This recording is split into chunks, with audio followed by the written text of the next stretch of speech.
Muy bien, este texto comienza así. Al tercer día se hicieron unas bodas en Caná de Galilea, y estaba allí la madre de Jesús. Jesús le dijo: ¿qué tienes conmigo, mujer? Aún haced todo lo que os dijere. Y estaban allí 6 tinajas de piedra para agua, conforme al rito de la purificación de los judíos, en cada una de las cuales cabían 2 o 3 cántaros. Jesús les dijo: llenad estas tinajas de agua. Y las llenaron hasta arriba. Entonces les dijo: sacad ahora y llevadlo al maestresala. Y se lo llevaron. Cuando el maestresala probó el agua hecha vino, sin saber él de dónde era, aunque lo sabían los sirvientes que habían sacado el agua, llamó al esposo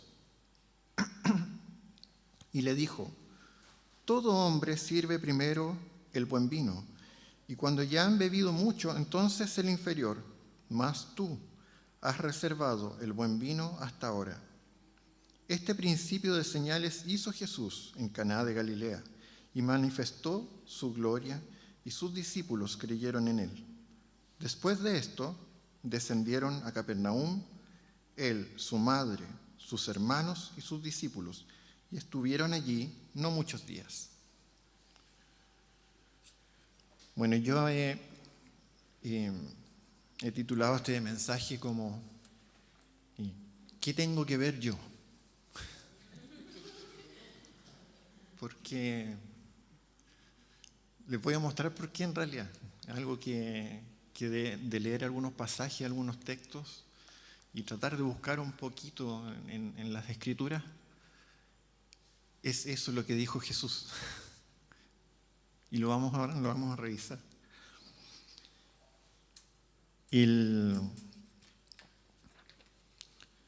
Juan nos traía hasta este momento, hasta este instante, nos traía así, pero en las nubes. Nos pone en las nubes porque empieza a hablar de un Jesús que era el Verbo, ¿cierto? Por un lado, que estuvo en un principio antes de la creación, que estuvo desde los comienzos. Es más, estuvo desde siempre, desde la eternidad. Juan nos viene narrando que además ese Jesús, ese Hijo de Dios, es además el Cordero de Dios, el Agnus Dei. Entonces sigue manteniéndonos arriba en el pensamiento hasta que llegamos al pasaje del capítulo 2 y nos aterriza de golpe y porrazo contra la realidad, de alguna manera. ¿Por qué? Porque nos lleva a un instante donde la cotidianidad de las cosas nos hace enfrentarnos también a nuestra propia realidad.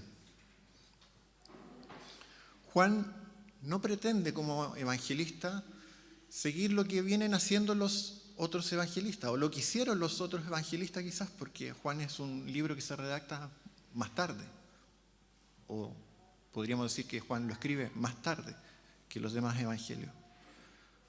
De hecho, si uno revisa el libro de Juan, va a encontrar que hay 11 milagros en este evangelio, de los cuales solo 3 coinciden en los demás evangelios sinópticos. Y es porque Juan está haciendo un esfuerzo por tratar de mostrarnos que el Jesús que conoció él, porque él vivió y tuvo una experiencia con él, caminó con él, durmió al lado de él, ¿cierto? Porque en el fondo compartían todo el día, todas las jornadas juntos. Caminaron y recorrieron ciudades a lo largo de Israel. Ese mismo Jesús que conoció de carne y hueso es el Hijo de Dios, es Dios, estuvo presente cuando todo fue creado y por medio de Él todo existió. Sin Él nada existiría. Y es ese Jesús el que está tratando de comunicar a su comunidad, a los que están alrededor de Él, a través de este evangelio. Y por lo tanto recurre a otras experiencias, a otras situaciones que no están en los otros evangelios. De esa manera, Juan decide utilizar esta situación, podríamos decir quizás una anécdota, con la boda de Caná, para mostrarnos el inicio del ministerio de Jesús. Tal como dijo Jesús en el capítulo anterior, en capítulo 1, un capítulo que quizás nos pareció extenso, que nos dejó arriba, y como nos comentaba Hugo la semana pasada, Jesús les dijo a sus discípulos, a sus nuevos discípulos: venid y ved. Les invito a que vengamos y veamos.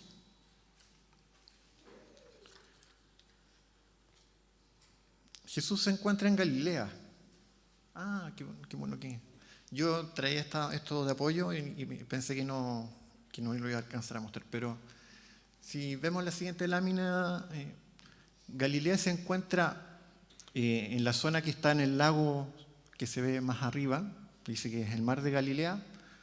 En el cuadro he tratado de marcar el punto donde está Caná de Galilea, quizás no se aprecia muy bien, pero en ese puntito está. Y Capernaum, para hacernos una idea también, se encuentra al norte de Caná, distante unos 20 kilómetros aproximadamente. Uno dice, hoy día 20 kilómetros no es nada, pero en esa época solamente se podía caminar. Y caminar en una región que me parece que es un poco rocosa, montañosa. No conozco Israel, pero por lo menos el mapa me muestra un relieve que es quizás complejo de caminar. Así que no estaba a un par de horas de caminata, sino que estaba una jornada de caminata. Y para que también podamos tener una noción, Jerusalén se encuentra aproximadamente a 100 kilómetros al sur. ¿Ya? En la siguiente lámina yo les mostraba aquí, les quería compartir eso. Desde el punto abajo de Caná hacia Capernaum hay una línea recta, 20 kilómetros. La siguiente lámina era justamente para mostrarles más o menos las fechas en las cuales los evangelios fueron redactados. Y ahí Marcos podemos ver que es el más antiguo, luego aparece Mateo, Lucas y finalmente el de Juan. Y la siguiente lámina era justamente, la siguiente lámina era justamente un resumen de esos milagros que aparecen en Juan, y de los cuales he querido destacar aquellos que sí tienen paralelo en los sinópticos, y son solamente 3. La alimentación de la multitud con los 5 panes y 2 peces, Jesús camina sobre el agua, y la resurrección de Cristo. Las bodas de Caná no están en los evangelios sinópticos, pero Juan decidió, guiado por el Espíritu Santo, colocarnos en esa situación. Eso es, Yuli, muchas gracias. Entonces, Jesús se encuentra en Galilea, en estas bodas, luego de haber sido bautizado, ¿cierto?, por Juan el Bautista. Es invitado a participar de esta fiesta con su madre, sus discípulos y probablemente también con sus hermanos. Eso es lo que nos deja ver el último verso del verso 12 al capítulo 2. Y en torno a estas celebraciones de las bodas, que probablemente no duraban un día ni unas horas, probablemente duraban varios días. Eran una serie de ceremonias que estaban acompañadas de distintas fiestas. Todas estas ceremonias estaban rodeadas de comida y de bebida. Y de bebida había muchos brebajes, pero de entre ellos también había vino. Por el hecho de que ellos mantenían, la cultura judía mantiene incluso hasta el día de hoy una serie de tradiciones y cuidados en el manejo de los alimentos para no contaminarse. Hay un rol muy importante que está declarado también en este pasaje, que es el maestresala o el encargado de la fiesta. Él tiene que procurar no solamente que los alimentos y las bebidas estén en buenas condiciones, que sean agradables, digamos, para disfrutar la fiesta, sino que además se cumplan ciertos protocolos y cuidados, ¿cierto?, en el manejo de estos alimentos y bebidas para no contaminarse. También se preocupaba de los utensilios, para que fuesen aptos y poder así atender a los invitados. Además, en la fiesta, con el propósito de cumplir el rito de la purificación, es probable que en la entrada del lugar hayan habido tinajas. De hecho, el texto dice que habían 6 tinajas con agua para poder cumplir con el rito de la purificación, que básicamente, y de manera muy resumida, no pretendo entrar en ese detalle del rito judío, implicaba lavarse las manos, la cara principalmente, sin contaminar el agua de la cual estaban, o utilizaban, mejor dicho, para poder lavarse sus manos, ¿ya? Y lavar su cara. Entonces, habían unas tinajas, ellos tomaban el agua, cumplían el rito e ingresaban a la fiesta, ¿ya? Habían sido purificados. Así que durante el rito, o mientras iban llegando los invitados, o mientras un invitado salía y volvía a entrar, tenía que cumplir con esta ceremonia, digamos, de limpieza de manos, y por lo tanto el agua de las tinajas iba descendiendo. Conforme la fiesta se fue realizando, podemos ver que también el pasaje nos dice que el vino se fue terminando. Y probablemente también se terminó no solo el buen vino, sino que además el vino de inferior calidad. Entonces María viene y le dice a Jesús: no tienen vino. El pasaje no nos deja ver que lo movió, que le dijo en silencio, no, le dice simplemente, quizás le pegó un codazo, puedo suponer, y le dijo: no tienen vino. Y no puedo dejar de imaginar el momento, porque la respuesta de Jesús a su madre al menos deja notar cierta incomodidad. Incluso me hace recordar ese pasaje de Lucas 2:49, cuando le dice, cuando el Jesús de 12 años, ¿cierto?, después que se había perdido 3 días, le dice a sus padres, angustiados, buscándolo, ¿cierto?, les dice: ¿por qué me buscabais? Bueno, Jesús le dice en esta oportunidad a su madre: ¿qué tienes conmigo, mujer? Aún no ha llegado mi hora. Y me asombra esa respuesta. O sea, yo no me imagino a mi mamá contestándole así como: ¿qué tienes conmigo, mamá? ¿O qué te pasa? Así como, no me imagino eso. Y para poder tratar de comprender más, recurrí a una versión de la Biblia que Jimena me regaló, que es la Pesquita. La Pesquita es una Biblia que se escribió completamente en arameo. Y del arameo podemos tener una versión directa al español. Esta versión no pasó por latín, no pasó por el griego, no, viene desde el arameo directa al español. Y esta versión nos dice, en el mismo pasaje, que a mí y a ti, mujer. Una expresión que se utiliza varias veces en el Antiguo Testamento. Una de ellas aparece en Jueces 11:12, donde la versión Biblia de Jerusalén, otra versión, dice: ¿qué tenemos que ver tú y yo?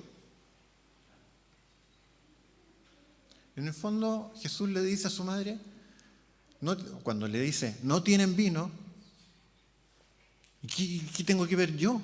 ¿Qué tienes que ver tú en esto? La fiesta es de otro, en el fondo, el problema es de otro.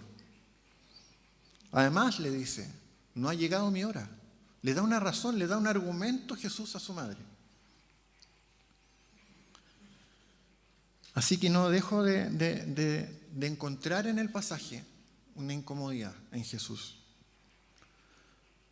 Pero Juan quiere mostrarnos esto. Quiere mostrarnos que ese Jesús, el Hijo de Dios, también es hombre. Es un misterio para nosotros. Pero Él no podría haber pasado por esta situación si no hubiese sido hecho carne en nuestro mundo. Definitivamente el Espíritu Santo quiere que Juan inicie el ministerio de Jesús con este milagro. Fue el primer milagro. La convicción de María cuando le dice, no tienen vino, y después después de escuchar la respuesta de su hijo, decirle a los sirvientes, háganle caso en todo lo que les va a decir o sigan todas las instrucciones de él, me hace pensar de que María había visto algo más que otros no habían visto en Jesús. Incluso sus hermanos con los cuales él se crió. Porque en pasajes más adelante, dentro de los evangelios, podemos darnos cuenta que incluso los hermanos a veces como que se mantienen cierta distancia con Jesús, especialmente cuando lo tratan de sacar de los negocios del Padre, como dice Jesús. Sacarlo sacarlo de la función del ministerial que estaba realizando Jesús. Pero Jesús, más sensible que a la voz de su madre, es sensible a la voz de Dios, de su Padre, y comprende que la oportunidad está más allá de su incomodidad. Y por lo tanto, ordena a los sirvientes llenar las tinajas con agua, las cuales con seguridad habían perdido agua durante el uso, ¿cierto?, de esta para cumplir con el rito de la purificación. Y sin darnos más detalles, el agua, al ingresar en las tinajas, se transforma en vino. Luego Jesús le dice a los sirvientes de la boda, que tomen del vino que está en las tinajas y se lo lleven al maestresala. El encargado de la fiesta no hace más que sorprenderse, porque se ha dado cuenta que está probando un vino que no había probado probablemente en su vida. Poco le importó de dónde provenía el vino. Hoy día podríamos decir que poco le importó si el vino era kosher, si cumplía con todo el rito, ¿cierto?, de los judíos. Simplemente le dijo al novio, lo felicita en el fondo y le dice: tú has hecho y has guardado el mejor vino. Todos por costumbre tienen sacar el mejor vino al inicio de la fiesta para luego, cuando ya han bebido mucho, servir el de inferior calidad. Porque es como, ya todos tomaron, estamos todos bebiendo y después beben lo que tienen enfrente. Mas tú, le dice, has guardado el mejor vino para este momento. Con seguridad el novio no entendió nada, porque estaba en su fiesta de boda, así que simplemente él dijo: perfecto, tenemos más tiempo para poder seguir disfrutando de la fiesta. Y Juan cierra el relato diciéndonos que este fue el principio de señales que Jesús realizó en Caná de Galilea, o sea, hizo más señales, donde Jesús manifestó su gloria y donde los discípulos creyeron en él. Solo para seguir observando que el énfasis de Juan no se basa en la cronología de los hechos, y se los dejo como tarea para estudiarlo en casa. Creo que es bueno que observen cómo finaliza Juan en el capítulo 2, verso 12, y cómo inicia Juan 4:46. Juan en el capítulo 4, verso 46. Se los dejo como inquietud para que lo puedan observar. Juan no se preocupa de la cronología, se preocupa de manifestar, de revelarnos ese Jesús de carne y hueso, Hijo de Dios, Cordero de Dios, el Redentor del mundo, el Redentor de todos nosotros. Bueno, este pasaje es, como les decía, un poco curioso porque veníamos acá arriba, como les decía, el capítulo 1, hablando de cosas muy intelectualmente complejas, incluso, podríamos decir.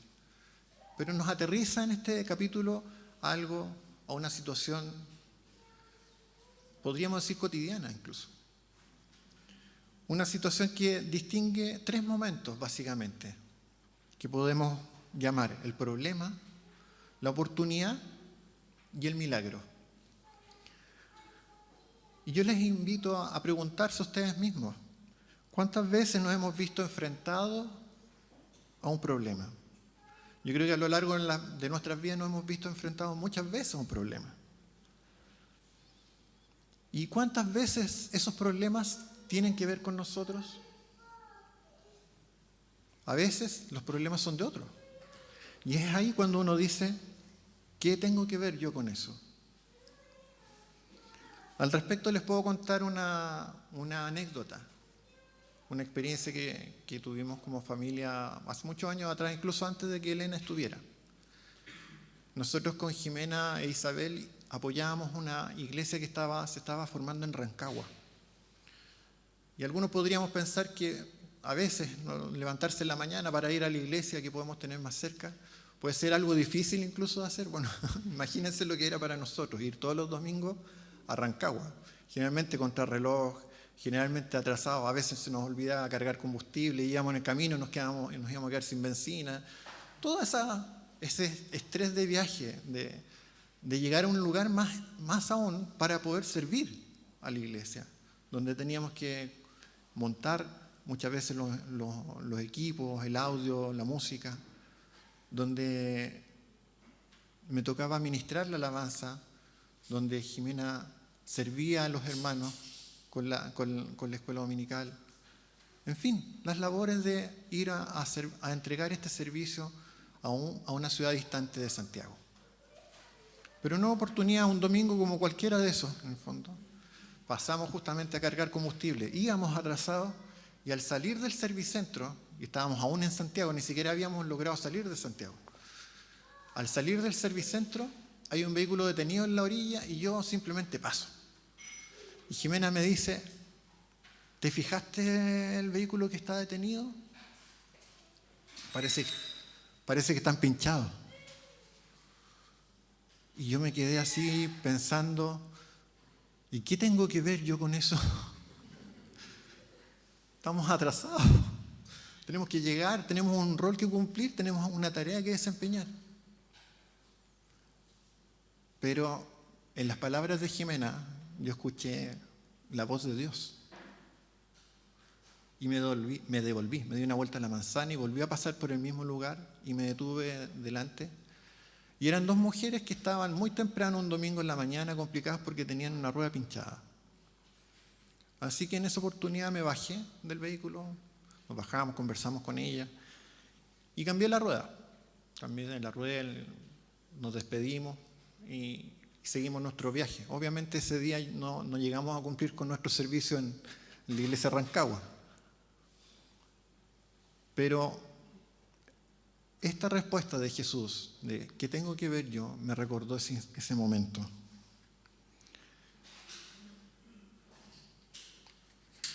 Me suena parecido incluso los tonos de esa discusión con Jimena, o esa conversación con Jimena. Frente al problema de otros, finalmente, podemos seguir o detenernos. Frente a la calamidad del otro, podemos pasar de largo o ver qué podemos hacer.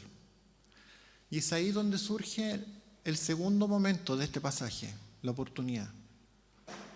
Jesús le dice a su madre, ¿qué tenemos que ver tú y yo en esto? Pero Jesús comprende que detrás de la observación de su madre está la voluntad del Padre.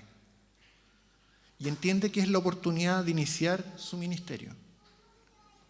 Por el uso actual de la palabra, hoy tenemos una percepción del significado ministerio o ministro un poco alejada de lo que la palabra nos dice. Porque le atribuimos a que un ministro, ¿cierto?, tiene las facultades de delegar, de ordenar, de instruir actividades, ¿cierto?, de mandar a otros. Pero en realidad en la palabra, en las escrituras, ministerio viene de la palabra griega que significa diaconía o llamada diaconía. Y la diaconía, si uno hace una revisión concreta del término, se refiere al acto de servir o al acto de servir a otros. Si vamos a Marcos 10:45, el verso dice, porque el Hijo del Hombre no vino para ser servido, sino para servir y dar su vida en rescate por muchos. Incluso también podemos leer en Lucas 22:27, porque ¿quién es mayor, el que está a la mesa o el que sirve? ¿No es el que está a la mesa? Mas yo, les dice Jesús a sus discípulos, mas yo estoy entre vosotros como el que sirve. Por tanto, ¿qué hizo Jesús en Caná?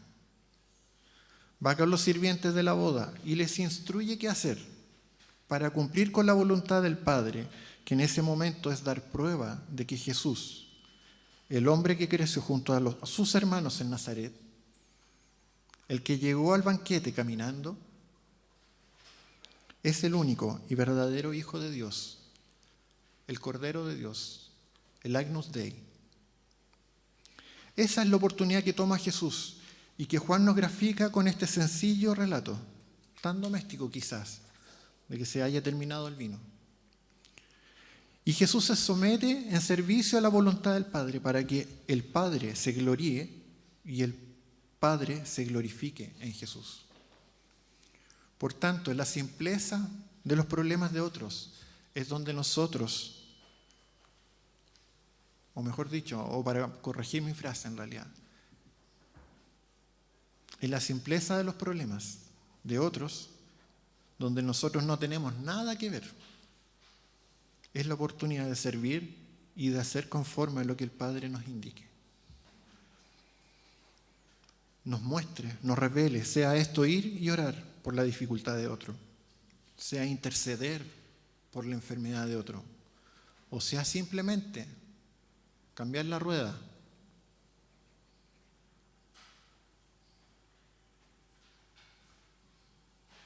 Cambiar la rueda de dos hermanas en Cristo, que eran misioneras, que estaban rogando al Señor la ayuda para poder resolver el problema mecánico que tenían y compartir del Evangelio en Melipilla, donde había una comunidad cristiana que los estaba esperando.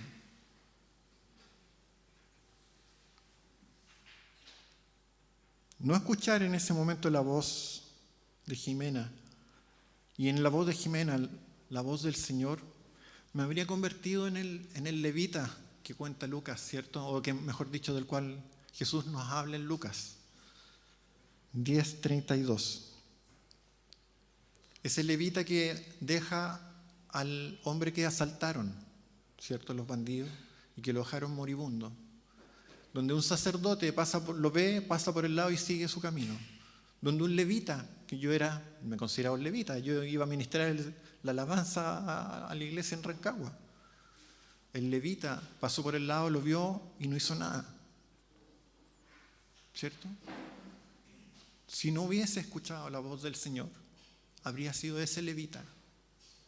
Y probablemente no me habría dado ni cuenta siquiera. Como dice la palabra, que el sacerdote y el levita pasaron y no se percataron del bien que pudieron haber hecho. Siguieron sus vidas, no se dieron cuenta. Debemos estar atentos a lo que el Señor nos habla y nos dice muchas veces. Y eso nos sitúa en el tercer momento de este pasaje, en el milagro. Aquí nuevamente podemos pensar, pero si yo soy de carne y hueso, y Jesús, por otro lado, fue y será el Hijo de Dios. Tanta diferencia hay entre Él y yo. Pues bien, Juan nos ha mostrado que incluso Jesús se encuentra en ese proceso. Por eso la incomodidad que nos deja plasmada en el relato Juan. Por eso la respuesta a su madre. Incluso por eso la argumentación. Aún no ha venido mi hora, aún no es mi momento. Creo que esa es una de las luchas más complejas que nosotros podemos tener. La lucha contra nosotros mismos. Esa lucha interior contra nuestro propio razonamiento. Y estoy convencido de que Jesús se encuentra frente a la misma dificultad, pero hay una gran diferencia. Y Juan se encarga también de mostrárnosla en el capítulo anterior. Si uno va a Juan 1, verso 32 al 34, dice: También dio Juan testimonio diciendo: vi al Espíritu que descendía del cielo como paloma y permaneció sobre él. Y yo no le conocía, pero el que me envió a bautizar con agua, aquel me dijo: sobre quien veas descender el Espíritu y que permanece sobre él, ese es el que bautiza con el Espíritu Santo. y yo le vi y he dado testimonio de que este es el Hijo de Dios. Por lo tanto, Jesús, lleno del Espíritu Santo, instruye a los sirvientes a sacar de las tinajas que acababan de llenar con agua, el agua transformada en vino. Y que de esa muestra le den a probar al maestresala. Y he aquí el milagro, la transformación del agua al mejor vino, ¿cierto? Jesús es el Hijo de Dios, nos dice Juan en su Evangelio. Es el mismo que caminó con ellos, que comió con ellos, que tuvo hambre, ¿cierto?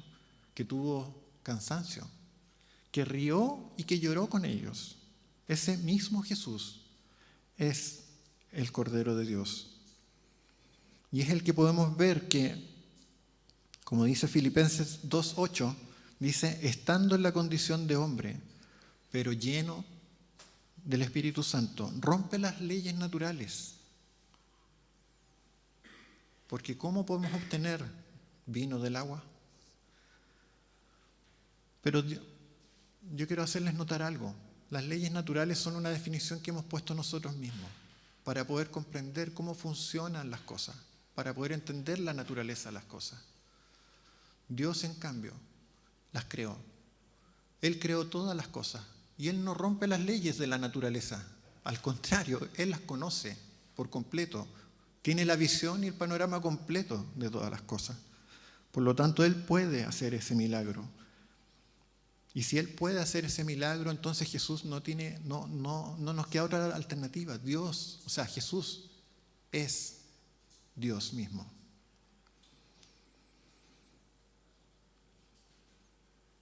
Solo en la medida que nosotros dejemos que el Espíritu Santo actúe sobre nuestras vidas y permanezca sobre nosotros, eso es muy importante, que el Espíritu Santo se quede sobre nuestras vidas, sobre nuestros corazones, podremos ver la gloria de Dios actuando delante de nosotros. El milagro es el resultado del proceso que como cristianos debemos realizar día a día. Todos nos enfrentaremos a más de un problema y todos tendremos la oportunidad y todos podremos ver el milagro. Y como nos enseña Juan, en el mismo evangelista, dice, el milagro es señal para que el Hijo de Dios sea glorificado y otros que no creen en Él puedan creer. Ese es el objetivo de esas señales. Cuando nosotros intercedemos por otros, cuando el Señor responde esas oraciones, es para que el Señor sea glorificado y para que nosotros podamos dar testimonio de ello a quienes no creen en el Señor. Y así ellos puedan creer. Como decía el título de este mensaje, ¿qué tengo que ver yo? Pues bien, la invitación de Jesús de venid y ved, se complementa en este pasaje con ir y hacer. Sin perder de vista que Juan tiene la preocupación de mostrar que ese Jesús que estuvo presente en medio de ellos, que caminó con ellos,